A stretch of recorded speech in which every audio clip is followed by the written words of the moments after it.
Hello all! Last week I wrote about the unbelievable onslaught of CVEs that we must deal with. This week, Microsoft hit us with the largest list of defect updates since 2017.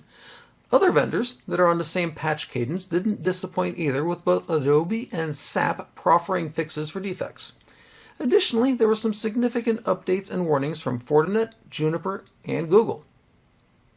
Now, the elephant in the room for teenagers and Zoomers is the TikTok US ban hammer, which hit on Saturday as this was to be published.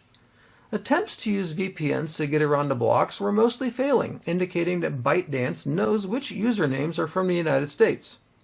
It makes you wonder how much more data they have behind the scenes as it relates to user profiles. And, in a late-breaking news edition, ByteDance has restored access to US-based consumers less than 24 hours after stopping it. They were assured by the incoming Trump administration that an executive order will be forthcoming to allow TikTok to spy on us again.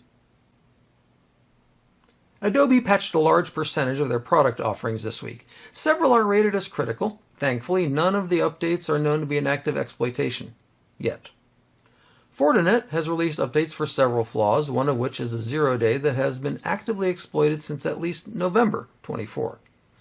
If you have FortiOS and FortiProxy in use, patch immediately and follow the vendor's guidance.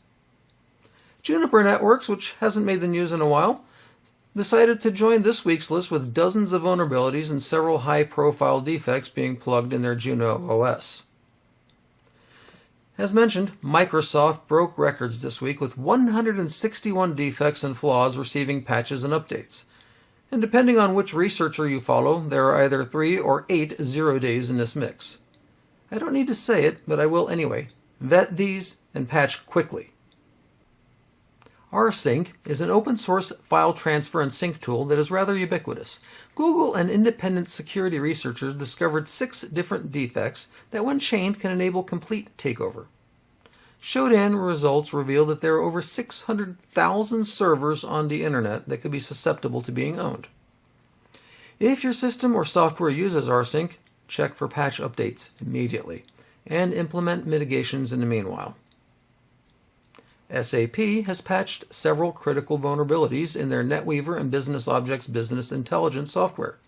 SAP strongly recommends that customers apply the latest updates. Hackers are turning Amazon S3 bucket encryption against customers. This is an incredibly evil genius exploit in its simplicity and effectiveness.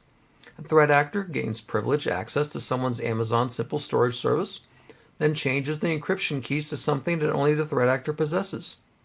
Immediately, the legitimate owner of the data loses access to it since they don't have the correct key. The threat actor doesn't need to spend any time-consuming reconnaissance, no software encrypting for hours and hours. Simply change the key, and wham, done. To further pressure the victim company into paying the ransom, the dirtbags start an automatic 7-day delete purge of data. And if not paid, the data then goes poof. If you're not backing up your data somewhere other than the same S3 bucket, it's game over. TikTok was briefly banned in the US this weekend. However, the incoming Trump administration has indicated that they may intervene to permit it to continue. So as of Sunday, ByteDance has restored access.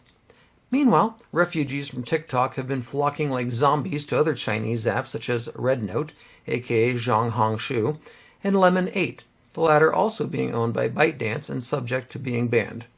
For their part, the Chinese are considering, quote, walling off, end quote, non-Chinese from RedNote to keep their citizens from being exposed to Western ideas.